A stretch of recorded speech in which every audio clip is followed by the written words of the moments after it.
What up, folks? Everybody has to have a catchphrase, a catchphrase for the intro. Like, is that the ticket? Do all streamers, YouTubers, have to have an intro catchphrase? Is that required? Mine's my daily intro catchphrase. I still have to decide on that. So, um, this is it. This is it. This is the daily. Um, it's an overview of where we're at. I just spent the last hour or so at Polygon, which is a good example of, a small tech startup made privy to it by the Blender guru Andrew Price, who I have been inundating myself with recently. Um, much props to Andrew Price. He's the Australian boy I love. Also, I would at this point give mad props to Psyched Substance,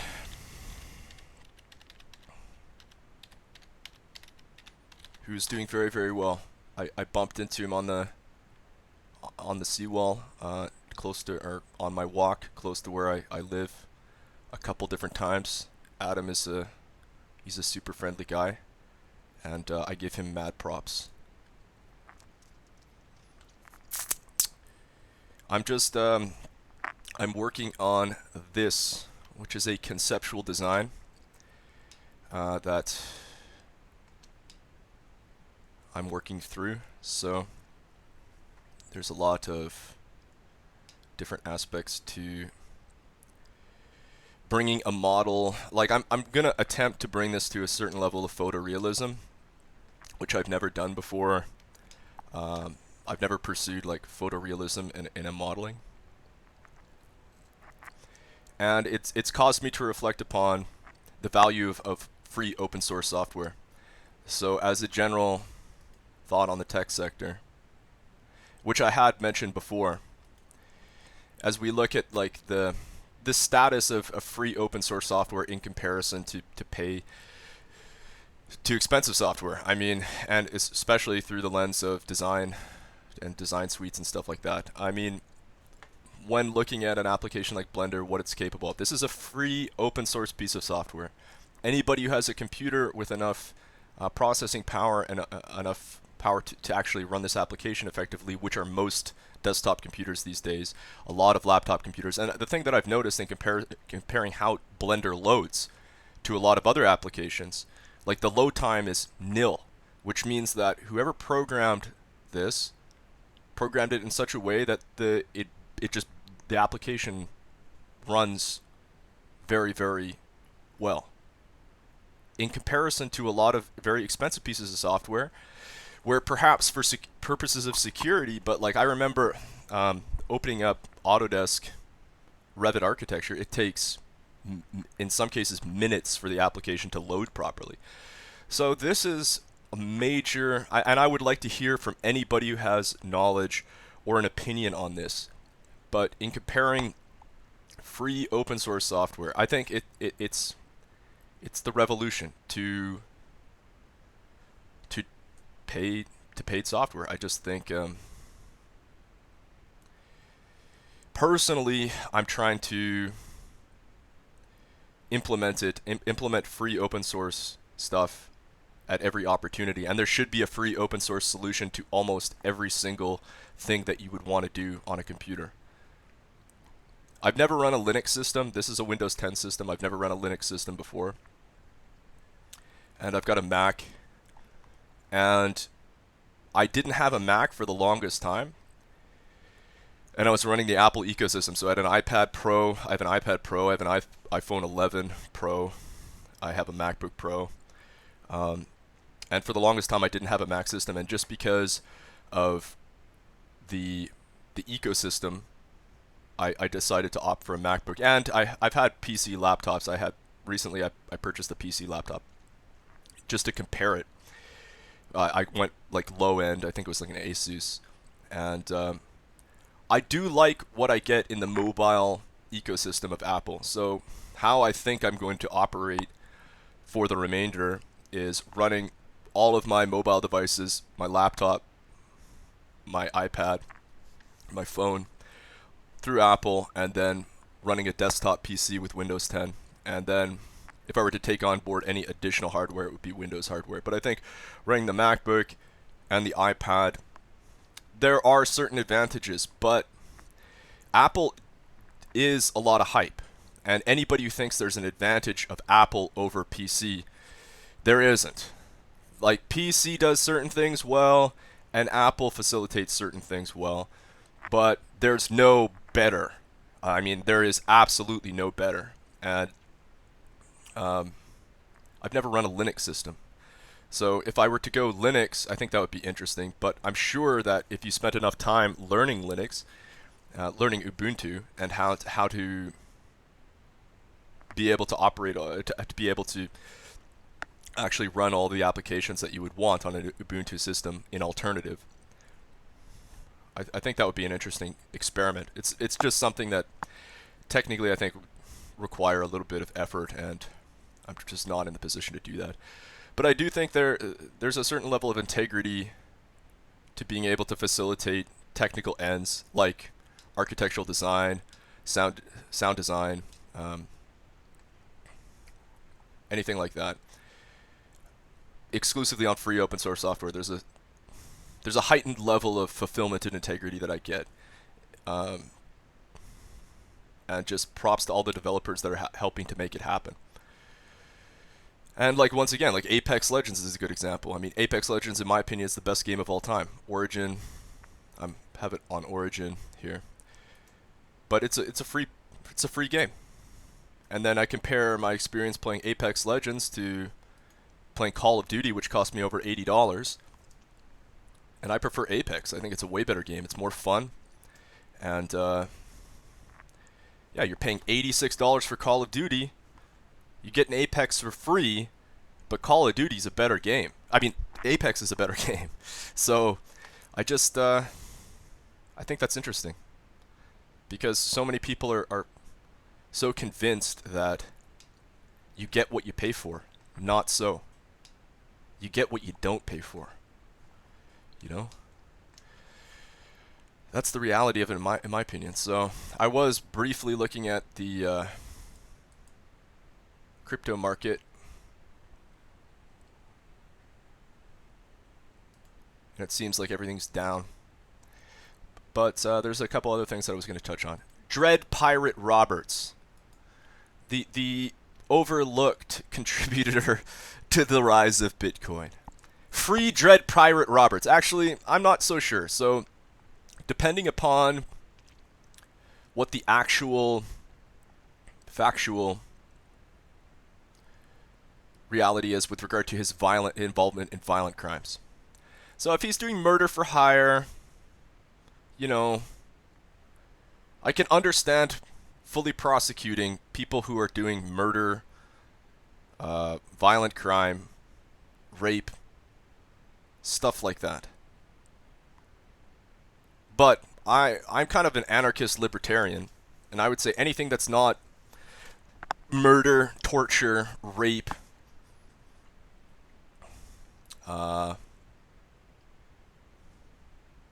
unlawful imprisonment and confinement, anything other than that, to a certain degree, I would advocate the legalization of theft, to a certain degree, just because I think property, the personal ownership of property, on some level is unjust.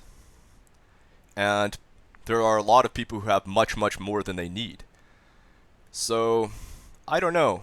Theft from the rich is not really an ethical problem, as long as it's done in a peaceful kind of in a harm reduced way.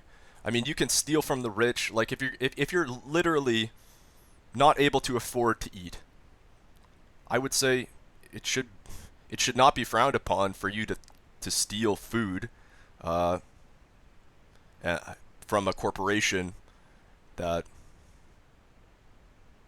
is refusing to give you a job that would allow you to pay for food, you know, or a government that is refusing to give you a job, provide you with an income that would allow you to pay for such things.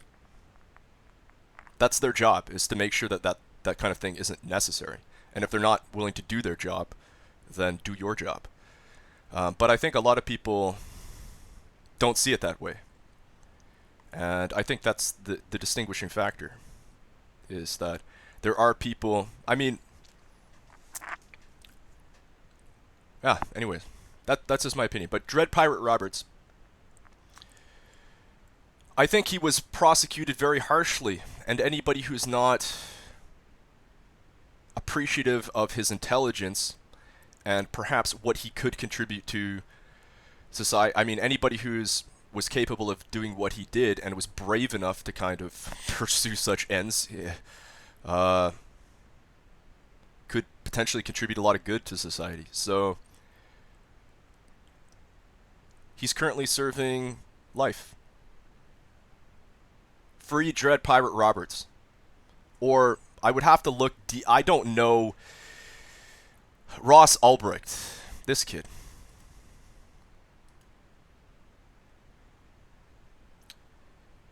I don't know the exact nature of the involvement within things like murder for hire or violent crimes.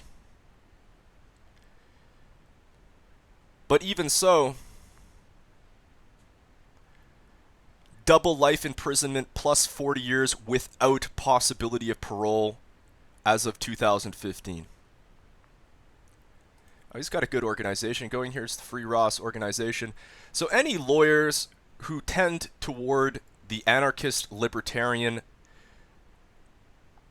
side of things, let's consider a full assessment of the facts in light of the murder for hire that is carried out on behalf of the American and other governments.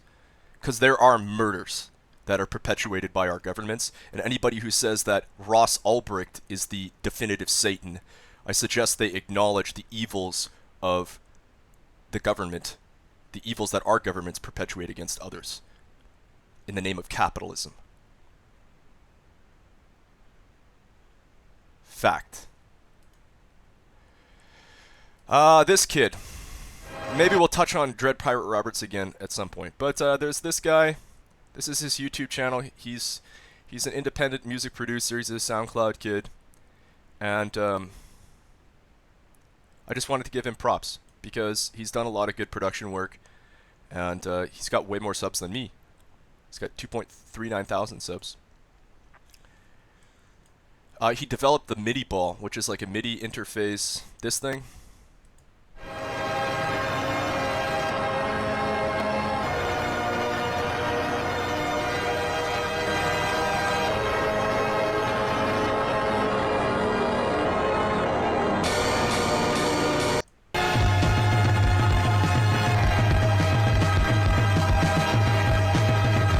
As, I guess, MIDI interfaces become more advanced, they're going to have sensors for different kinds of input and output that could be affected by the motion of a ball like that. I think it's an interesting concept, an interesting product. Last time I talked to him, he was kind of bummed out. I think he was getting a little bit fed up with things. So,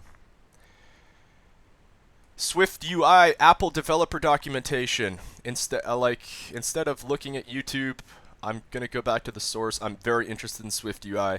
I'm very interested in Swift, so I intend to pursue that. Just wanted to mention that. Anybody who is interested.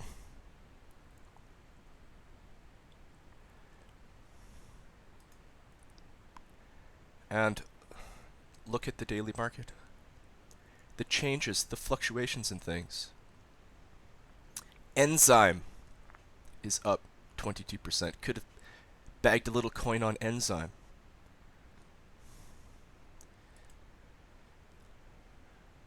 But I would just return to the important consideration, which is that if you invest in crypto, be very, very careful what you're doing, because getting my crypto into spendable currency at present juncture seems a little bit too difficult for me to recommend crypto heavily. I mean, as I've said before, the institutions, the centralization of crypto is analogous to that of fiat currency. There's going to be the exact same problem. It's not. It's a good alternative as a political fulcrum, as a political point of leverage is what we're talking about. As a political point of leverage in relation to the establishment, it's an interesting possibility. There's a lot that we can do.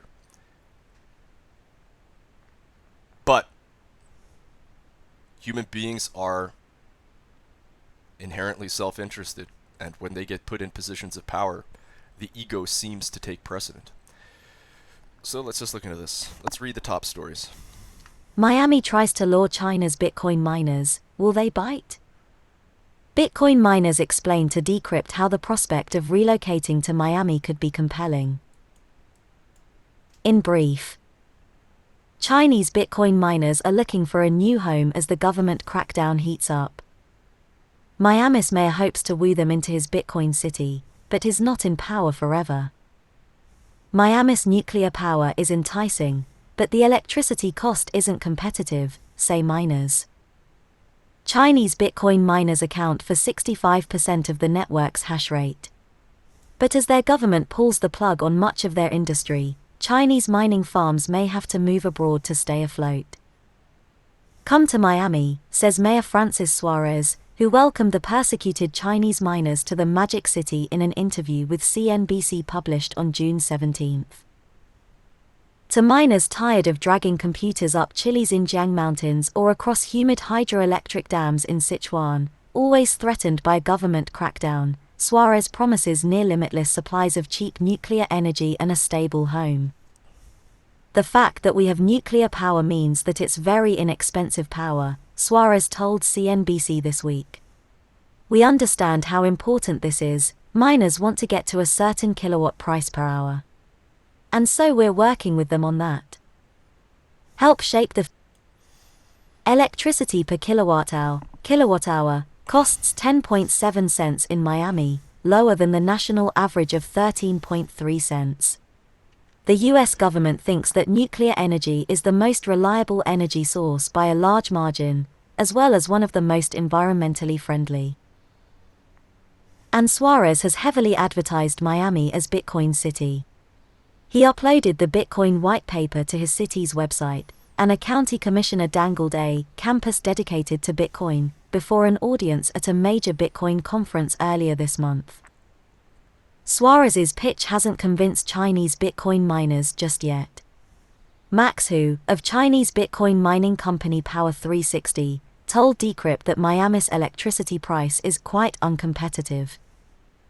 Kazakhstan, another contender, charges between 3 cents and $0.033 per kilowatt hour. Powering the fans that prevent mining machinery from burning up in Miami's blistering sun would only add to the costs, he said. Ben Gagnon, chief mining officer at Canadian Bitcoin mining company Bitfarms, said that Miami contains few of the crumbling factories or abandoned military bases that miners in China have repurposed into Bitcoin mining farms. These facilities usually have energy grids in place. Starting from scratch in Miami would be expensive and time-consuming, he explained. However, Wayne Lin, founder of Chinese venture capitalist Axia 8 Ventures, which has invested in Bitcoin mining, thinks that these setbacks aren't enough to rule Miami out. The most important thing is political stability, he said. I wouldn't want to spend millions of dollars setting up my facility if the policies could change suddenly, he told Decrypt. The politics in the US may be more favorable than in China. Florida likes nuclear power and Miami is in love with Bitcoin. It would be concerning if Mayor Suarez were to be voted out in the next election, said Lin, but things look good for now. Environmentally friendly Bitcoin mining could also appease influential US investors like Elon Musk, whose criticisms of power-hungry Bitcoin mining sunk the price of Bitcoin last month. I gotta look really deeply into the exact numbers, the specific numbers, because I really haven't. But it sounds like a shit show, in my opinion.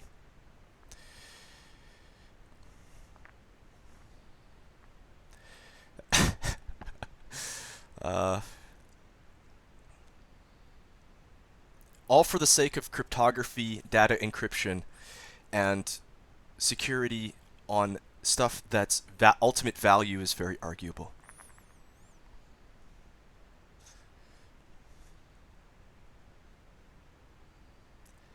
The free open source API that I was developing in the blockchain is ousted. I mean, the $10,000 per year API that I was developing in the blockchain is not nearly as good as the free open source alternative that I picked up through a Google search. So,